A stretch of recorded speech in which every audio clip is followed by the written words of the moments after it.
নানু বাড়ি জন্যে মজা পিঠা। মাটির চুলার রান্না যেমন স্বাদ তেমন পিঠার অন্যরকম স্বাদ। এখন হচ্ছে গিয়ে মাটির চুলায় শিরা জ্বালানো হচ্ছে ভিজা পিঠার জন্য, যেটা কিনা পরের দিন সকালে খাওয়া হবে। শীতের দিনে মার কাছে আসবো আর পিঠা খাবো না, তা কি কখনো হয়? তাই তো আমি দুপুর 2:30টার দিকে ঘরে ঢুকছি মাকে না জানাইয়া, আর তার চাল ভিজাইতে দেরি হয় নাই। সন্ধ্যাবেলায় এসেই আমার জন্য পিঠা বানানোর প্রসেসিং শুরু করে দিছে, আর ভাপা পিঠাটাও রেডি করে রাখছে, সেটাও খাবো আজকে। গতকালকে ভিজা পিঠা বানাইছে, আজকে সকালে খাচ্ছি হচ্ছে কি ভিজা পিঠা, আর ভাপা পিঠা খাবো কালকে সকালে। মানে শীতের সকালে কাঁপতে কাঁপতে পিঠা খাওয়ার মজাই অন্যরকম। পিঠাগুলো এতটা ভালো পরিমাণে ভিজছে কি আর বলবো। আর রোদ্রে বসে শীতে কাঁপতে কাঁপতে ভিজা পিঠা খাওয়ার অন্যরকম টেস্ট। আর এটা গ্রামে যারা থাকে তাদের থেকে ভালো কেউ বুঝবে না। মানে আমরা শহরে বসে খাবো ঘরের ভিতর, ওটার মজা নাই। শীতের মধ্যে রোদ্রে বসে পিঠা খাবো আর কাঁপবো, সেটাই হচ্ছে সবচেয়ে বেশি মজা।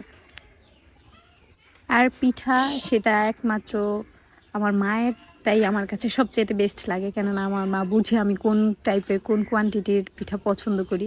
আমার পিঠার মধ্যে আমি খাবো অল্প, বাট দুধ হইতে হবে বেশি, মানে দুধের পিঠাগুলাতে।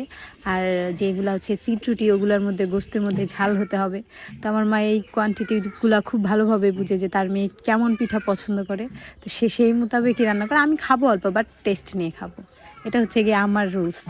তো পিঠাটা একদম পারফেক্ট ছিল, যেমন পরিমাণে ভিজছে তেমন দুধ ছিল পারফেক্ট, মিষ্টি ছিল না বেশি, একদম সব দিকে একদম পুরাই পারফেক্ট একটা প্যাকেজ ছিল মানে পিঠাটা।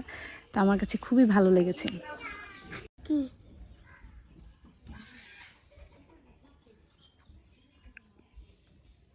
মজা। এই পিঠার নাম জানো? হ্যাঁ, এই পিঠার নাম কি? পিঠার নাম পিঠা খাচ্ছ আর পিঠার নাম জানো না? ছি, এই পিঠার নাম হচ্ছে ভিজা পিঠা। মজা পিঠা। হ্যাঁ, কি পিঠা? মজা পিঠা। নানু বাড়ি জন্যে মজা পিঠা। ইয়া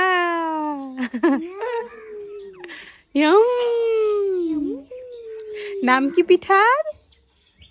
হ্যাঁ, নাম কি পিঠার? বলো কি পিঠা খাচ্ছ? এটা নাম ভিজা পিঠা। ভিজা পিঠা।